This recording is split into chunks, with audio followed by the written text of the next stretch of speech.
Hampir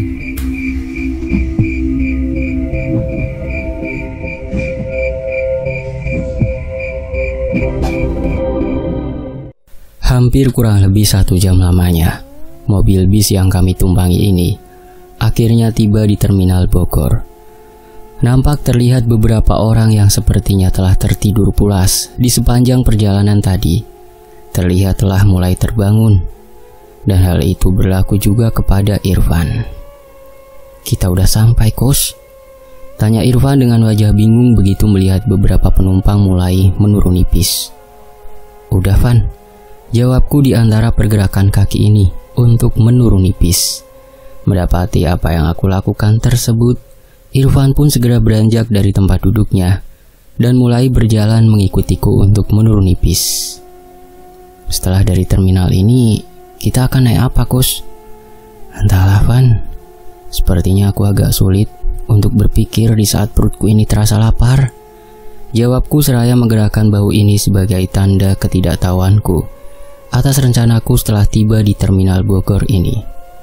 Lama aku kembali terdiam dalam memperhatikan aktivitas di dalam terminal, hingga akhirnya setelah keterdiamanku tersebut aku pun memutuskan untuk mengajak Irfan mampir ke sebuah rumah makan kecil yang berada di salah satu sudut terminal. "Baiknya kita makan dulu, Van. Aku takut nantinya kita akan susah untuk menemui rumah makan di sepanjang perjalanan kita nanti," ucapku seraya mengambil posisi duduk di samping Irfan. Mendapati perkataanku tersebut, terlihat Irfan mengeluarkan bungkusan rokok yang tersimpan di saku celananya. Di antara batangan rokok yang kini telah tersulut dan terselip di bibir Irfan, nampak terlihat gumpalan asap putih menari-nari di udara. "Bang, saya pesan soto sama nasinya 2 porsi ya," pintaku kepada penjaga warung yang terlihat tengah sibuk melayani beberapa pelanggannya. Mendapati permintaanku, penjaga warung tersebut pun segera mempersiapkan soto yang telah aku pesan. "Sepertinya perjalanan kita akan semakin tambah menarik, Kus. Aku kok semakin merasa yakin ya kalau perjalanan kita ini pasti akan menuju ke sebuah wilayah, dan di wilayah tersebut peradabannya masih sangat purba dengan berbagai macam suku-suku primitif yang mendiami wilayah tersebut." "Ah, dasar sinting, nggak sekalian aja. Elu sebut aja nantinya juga kita akan bertemu dengan suku pemakan manusia di sana," gerutuku yang berbalas gelak tawa Irfan. "Kus, setelah ini kita akan naik apa untuk menuju ke rumahmu itu?" Seiring dengan pertanyaan yang terlontar dari mulut Irfan, nampak penjaga warung telah menghidangkan makanan yang telah aku pesan di atas meja. "Kamu tenang aja, Van. Aku masih ingat kok jalan menuju ke kampung halamanku itu," jawabku sambil menyebutkan nama sebuah kampung yang berada di salah satu kaki gunung yang ada di Jawa Barat. Mendengar jawabanku tersebut, sepertinya penjaga warung yang memang telah sedari tadi mendengarkan perbincangan kami ini terlihat mulai ikut masuk ke dalam perbincangan antara aku dan Irfan ini. "Jadi kalau udah sore seperti ini, udah nggak ada lagi angkutan yang ke arah sana, Mang?" tanyaku kepada penjaga warung. Mendapati pertanyaanku, penjaga warung pun mulai menjelaskan penyebab dari kurang tersedianya angkutan umum yang menuju ke kampung tersebut pada saat sore hari. Dan ternyata hal ini ditengarai oleh sepinya peminat yang menuju ke kampung itu pada saat sore hari.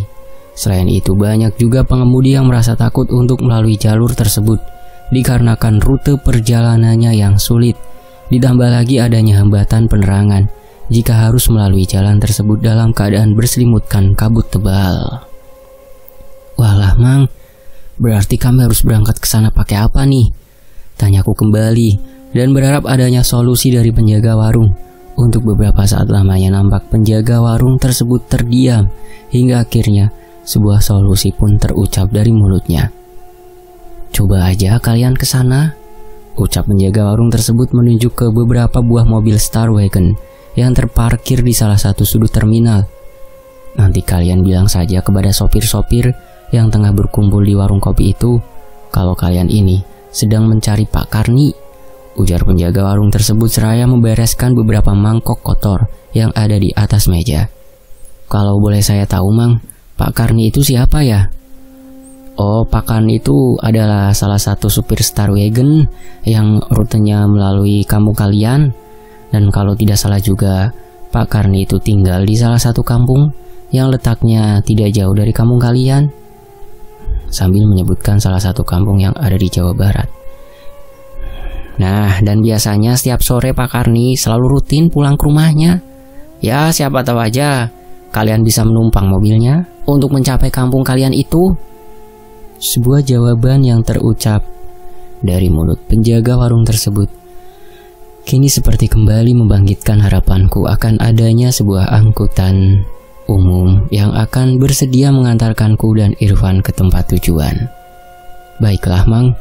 Sebelum hari semakin bertambah gelap, sebaiknya saya berangkat sekarang, ujarku seraya menyelesaikan pembayaran atas hidangan makanan yang telah kami santap tadi. Kini di antara anggukan kepala penjaga atas perkataanku itu, aku pun segera bergegas menuju ke sudut terminal, di mana di sudut terminal tersebut nampak terparkir beberapa mobil Star Wagon.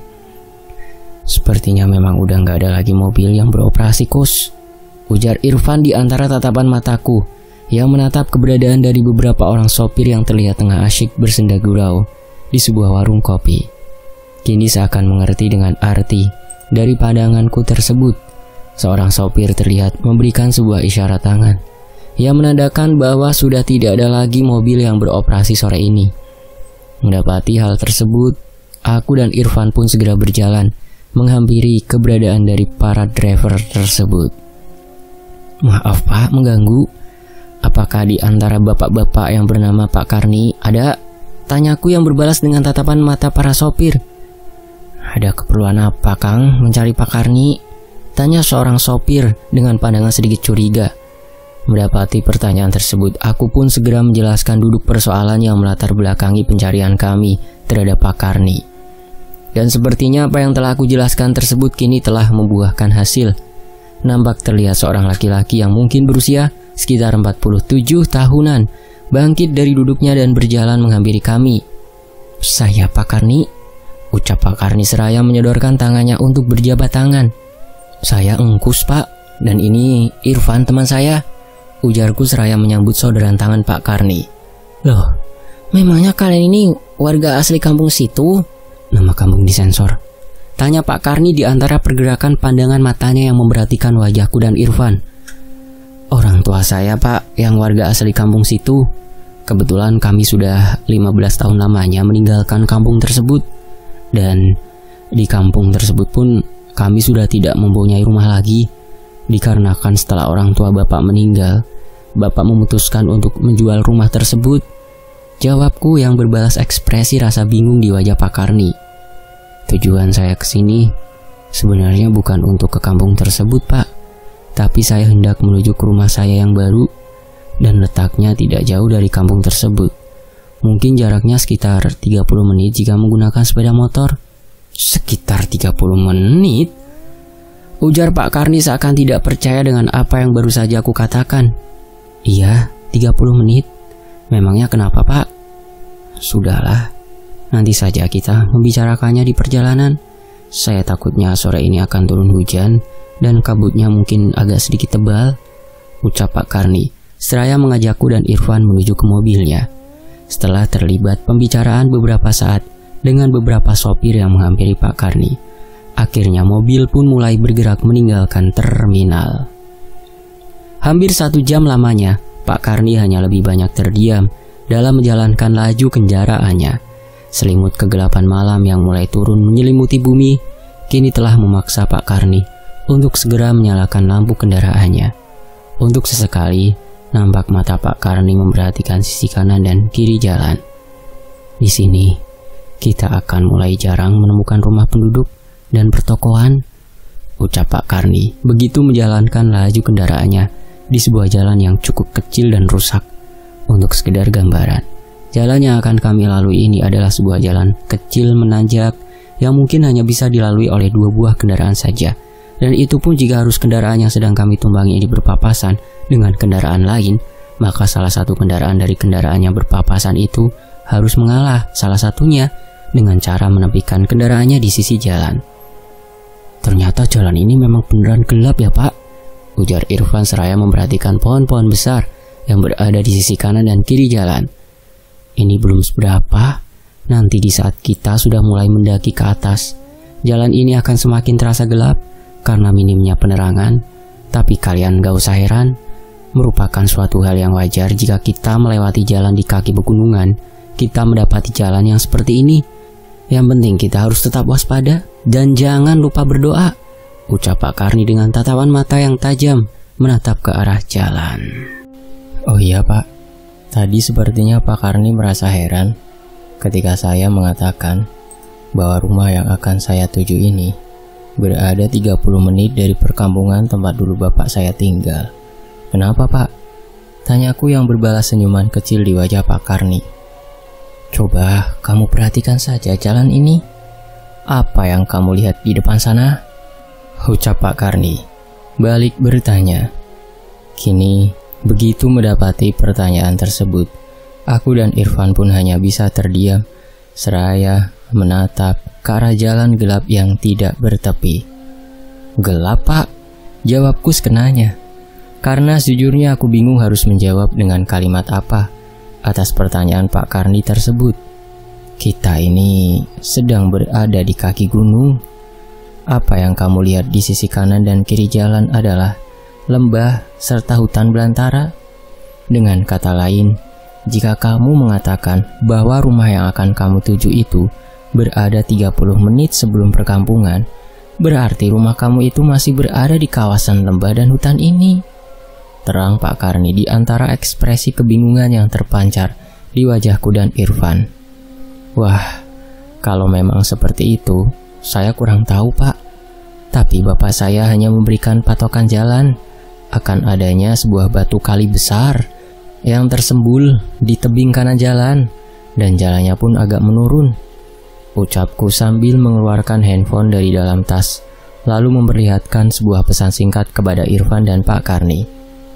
Tapi dulu saya memang sempat mendengar beberapa kabar yang mengabarkan kalau di kawasan hutan ini memang ada beberapa warga yang tinggal, tapi itu pun jumlahnya nggak banyak. Mungkin rumah yang kamu tempati ini adalah salah satu dari rumah warga yang tinggal di sini, dan kebetulan dibeli oleh bapak kamu. Seiring dengan perkataan yang terucap dari mulut Pak Karni, mobil pun mulai beranjak semakin dalam menembus kegelapan hutan. Beberapa suara-suara binatang malam yang terdengar dalam kegelapan seperti menambah kemisteriusan dari hutan di kaki gunung ini. Ekspresi wajah lelah yang terpancar di wajahku dan Irfan kini telah mengantarkan keterdiaman Pak Karni dalam memberikan kesempatan kepadaku dan Irfan untuk memejamkan mata ini. Entah sudah berapa lama aku dan Irfan terlelap dalam rasa lelah ini. Rasa dingin yang aku rasakan menyelimuti tubuh kini telah membuatku tersadar dan mendapati bahwa mobil yang tengah kami tumpangi ini telah menepi di sisi jalan. Nampak terlihat Pak Karni masih berada di belakang kemudinya. Ekspresi wajahnya yang terlihat santai sepanjang perjalanan tadi kini sudah tidak terlihat lagi. Yang tersisa di wajah Pak Karni kini hanyalah tatapan matanya terlihat tajam menatap ke arah jalan. Dan untuk sesekali tampak Pak Karni menarik nafas panjangnya di antara pergerakan bibirnya yang tengah mengucapkan sesuatu. Ada apa Pak? Tanyaku yang merasa bingung dengan apa yang tengah dilakukan oleh Pak Karni tersebut. Entahlah, sepertinya ada yang aneh dengan mobil ini. Aneh bagaimana Pak? Tanyaku kembali dengan nada suara yang lebih keras. Dan hal ini jelas membangunkan Irfan dari tidur pulasnya. Untuk beberapa saat lamanya, Irfan nampak terlihat bingung begitu mendapati mobil yang menepi di sisi jalan. Ada apa Kus? Sering pertanyaan yang terlontar dari mulut Irfan pun mengarahkan pandangannya ke arah luar mobil. Entah ini hanya perasaan saya saja atau bukan, tapi saya kok merasa mobil ini jadi terasa sangat berat. Padahal kondisi jalan yang kita lalui ini bukan dalam posisi menanjak. Begitu mendengar penjelasan yang meluncur dari mulut Pak Karni tersebut, aku pun segera mengarahkan pandangan mata ini ke arah jam tangan. dan terlihat waktu telah menunjukkan pukul 8:30 malam. "Kenapa kamu jadi diam begitu, Kus?" tanya Irfan yang merasa aneh atas keterdiamanku menatap ke arah jam tangan. Kini di antara keterdiamanku yang tidak menjawab pertanyaan Irfan, aku pun mulai menganalisa tentang jarak tempuh yang telah aku lalui sampai dengan saat ini. Hingga akhirnya di antara analisaku tersebut, aku mendapati sebuah kesimpulan, yaitu jika saat ini waktu telah menunjukkan pukul 8:30 malam, berarti aku telah menempuh perjalanan ini selama kurang lebih dari 3 jam. Dan hal itu berarti menunjukkan ada kemungkinan bahwa rumah yang tengah aku tuju tersebut berada tidak jauh lagi. Atau mungkin bisa juga telah terlewati oleh mobil yang tengah aku tumpangi ini. "Lah Kus, ditanya kok malah diam saja. Kamu kenapa sih?" tanya Irfan kembali dengan nada suara yang meninggi. Dari ekspresi wajah yang diperlihatkan oleh Irfan, sepertinya Irfan mulai merasa tidak nyaman atas keterdiamanku ini. Menyadari hal tersebut, aku pun segera memberitahukan kepada Irfan bahwa mungkin lokasi rumah yang tengah kami tuju sudah berada tidak jauh lagi dari tempat kami berada saat ini. "Kamu yakin, Kus?"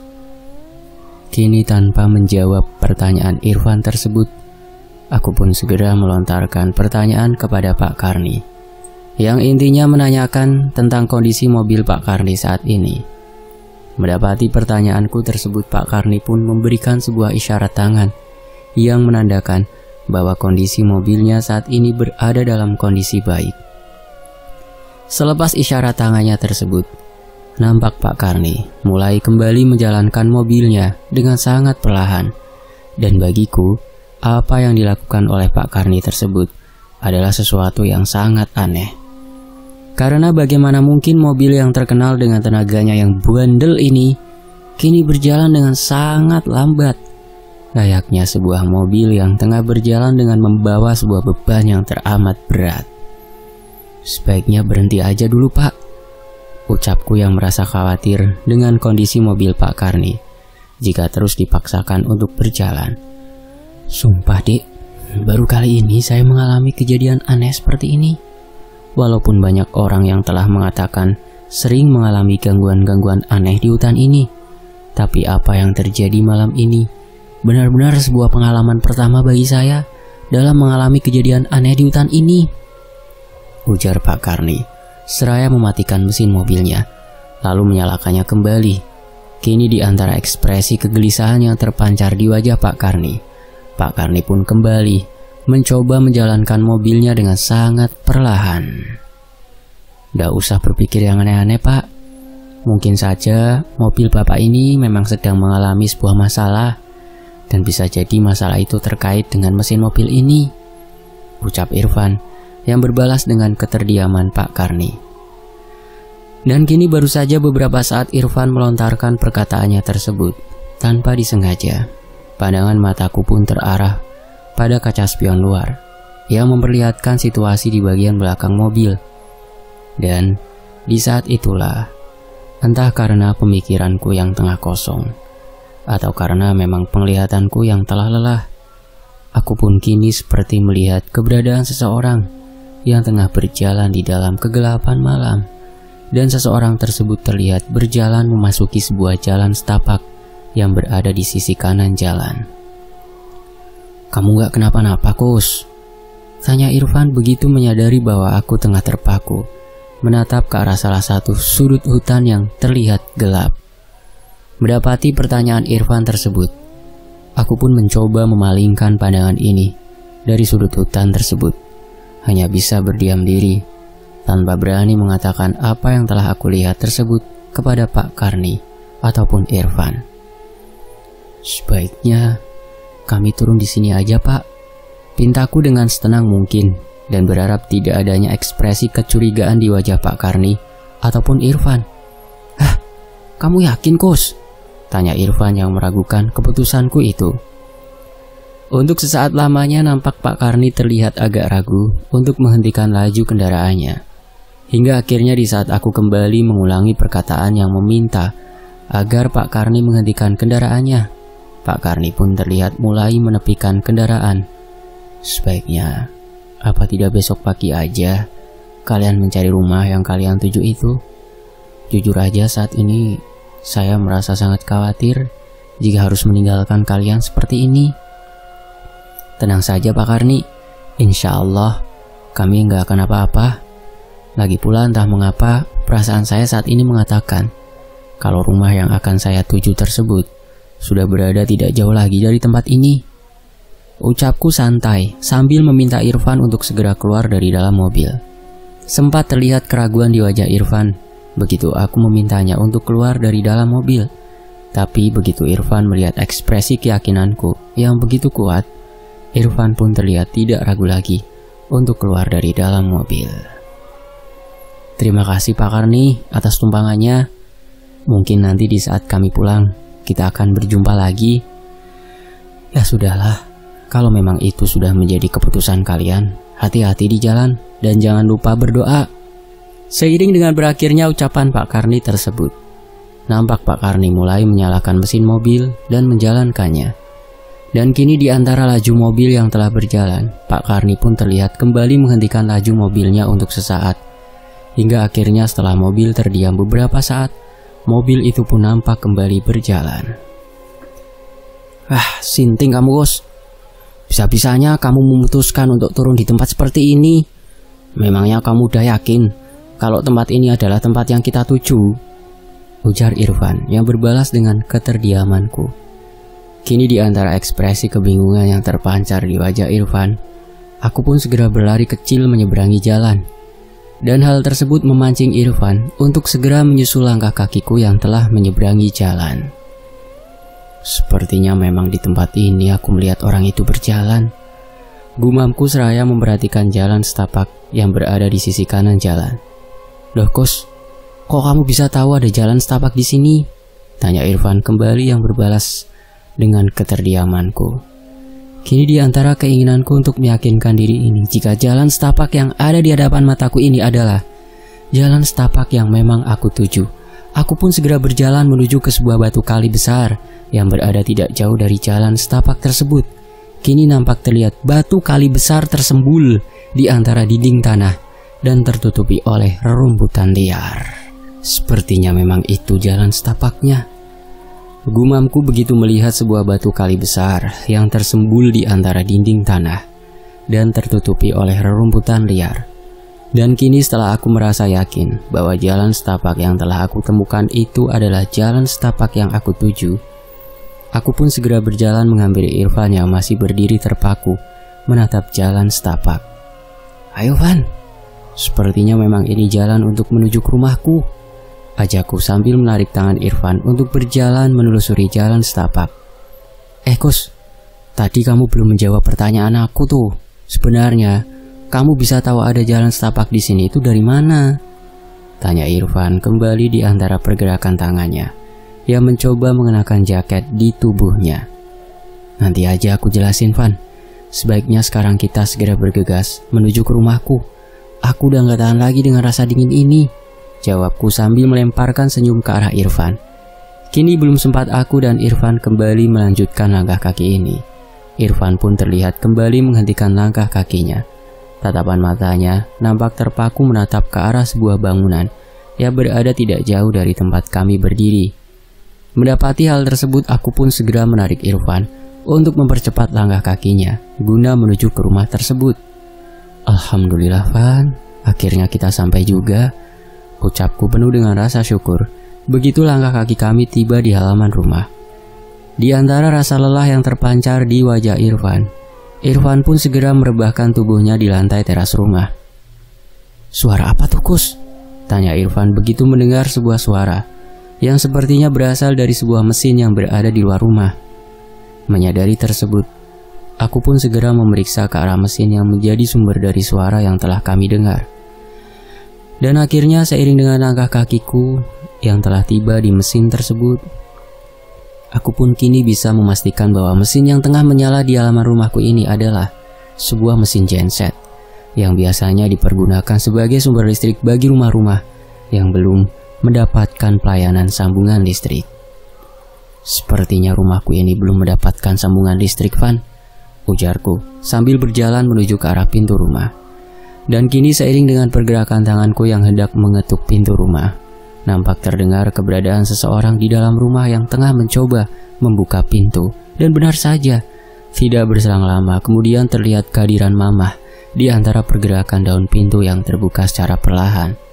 "Ya Tuhan, Engkus!" teriak Mamah begitu melihat keberadaanku di depan pintu rumah. Mendapati itu, aku pun segera mencium tangan Mamah dan memeluknya. "Kok nggak ngabari lagi, Kus, kalau kamu sudah tiba di rumah?" tanya Mamah di antara rengkuhan tangannya pada tubuhku.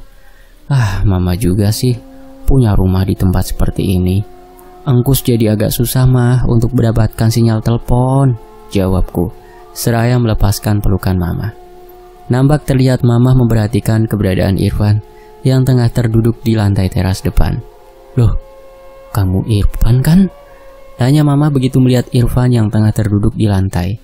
Mendapati pertanyaan Mamah itu, Irfan pun segera berdiri dan menyalami Mamah. "Iya Tante, saya Irfan. Kirain Tante udah lupa," jawab Irfan yang berbalas dengan senyum gembira di wajah Mamah. "Lega, ya. Itulah gambaran perasaan yang bisa aku rasakan saat ini. Perasaan rindu yang telah aku rasakan selama kurang lebih 3 bulan lamanya. Kini seperti terhapus begitu saja, begitu aku melihat ekspresi keceriaan di wajah Mamah. Ya udah, sebaiknya kalian masuk dan istirahat dulu." "Iya Mah, kebetulan Engkus dan Irfan udah lelah banget nih." Seiring dengan perkataanku tersebut, aku pun segera mengajak Irfan untuk masuk ke dalam rumah. Nampak kini terlihat keadaan di dalam rumah yang memperlihatkan suasana yang sunyi dan sepi. "Bapak dan Endah kemana Mah?" tanyaku seraya meletakkan tas punggung yang aku bawa di atas meja. Begitu mendapati pertanyaanku tersebut, Mamah yang terlihat tengah sibuk dalam merapikan sebuah kamar yang sepertinya memang diperuntukkan sebagai kamarku di rumah ini, terlihat hanya melemparkan senyum kecilnya ke arahku. "Mah, bapak kamu sedang pergi ke kampung, Kus. Sedangkan adik kamu sepertinya udah tidur," jawab Mamah begitu telah selesai merapikan tempat tidur di dalam kamar. "Sebaiknya kalian istirahat dulu, biar Mamah membuatkan teh jahe panas untuk kalian." Mendapati perkataan Mamah itu, aku pun segera mengajak Irfan untuk beristirahat di dalam kamar. Dan kini setelah berbasa-basi sebentar dengan Irfan, aku pun kembali keluar dari dalam kamar, guna kembali berbincang-bincang dengan Mamah. "Bapak ada keperluan apa Mah pergi ke kampung?" tanyaku di antara pergerakan tanganku yang menutup pintu kamar. Nampak terlihat keberadaan Mamah yang tengah sibuk mengangkat sebuah panci kecil yang berisikan air panas dari atas kompor. "Besok kamu akan tahu sendiri, Kus," jawab Mamah dengan singkatnya. Kini nampak terlihat Mamah memasukkan beberapa ruas jahe yang telah terpotong kecil ke dalam gelas yang telah berisikan air teh manis panas. Di antara tatapan mataku, ia memperhatikan Mamah dalam melakukan aktivitasnya tersebut. Entah mengapa kini aku merasakan adanya perbedaan pada ukuran tubuh Mamah.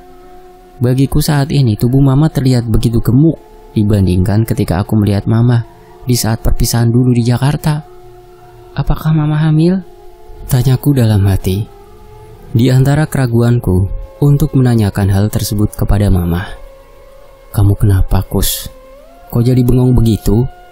Seiring dengan pertanyaan yang terlontar dari mulut Mamah, nampak Mamah meletakkan 2 buah gelas yang berisikan air teh manis panas di atas meja. "Enggak kenapa-napa Mah." "Oh ya Mah, boleh Engkus bertanya sesuatu?" jawabku balik bertanya kepada Mamah. "Memangnya kamu mau nanya apa, Kus?" tanya Mamah seraya mengambil posisi duduk di sisiku. "Apakah Mamah sedang..."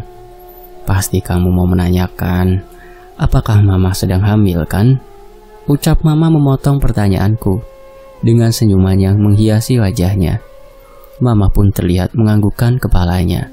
Dan apa yang dilakukan oleh Mamah tersebut berarti menunjukkan bahwa Mamah mengakui kalau dirinya saat ini memang sedang dalam keadaan mengandung. "Hah? Jadi bener Mah kalau Mamah saat ini kini sedang mengandung lagi?" tanyaku kembali di antara rasa keterkejutan yang aku rasakan.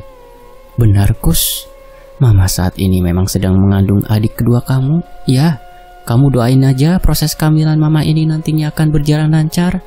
jawab mama dengan menunjukkan ekspresi rasa gembiranya. Dan kini begitu mendapati kenyataan tersebut, sejujurnya saat ini aku merasa sangat gembira dengan kabar baik tersebut. Bayanganku akan peristiwa yang telah terjadi beberapa tahun yang lalu kini seperti bermain-main di dalam pikiranku ini. Ya, itu adalah sebuah peristiwa di mana pada saat itu mama juga mengalami hal yang serupa seperti apa yang tengah terjadi saat ini. Dulu di saat pertama kali kami menginjakan kaki di Jakarta, pada saat itu mama mengabarkan kalau dirinya dalam keadaan hamil. Dan akhirnya mama pun melahirkan seorang adik perempuan bagiku yang bernama Endah. Dan setelah proses kelahiran Endah tersebut, berbagai macam keberuntungan seperti memayungi kehidupan kami di Jakarta. Dan kini, di saat perpindahan kami ke rumah yang baru, mama pun kembali mengabarkan kalau dirinya dalam keadaan hamil. Entah apakah ini sebuah kebetulan saja, ataukah ini memang sebuah pertanda dari Tuhan yang memberikan sinyal positif akan adanya perbaikan dalam perekonomian keluargaku yang kini sedang terpuruk ini? Entahlah. Bersambung. Demikianlah bagian ketiga Anak King dari Metamorfosis 2015 di Fakta Sejarah. Mohon maaf kalau ada salah kata, saya pamit dulu ya. Nantikan bagian keempatnya. Saya pamit, wassalamualaikum warahmatullahi wabarakatuh. Alhamdulillahirabbil alamin.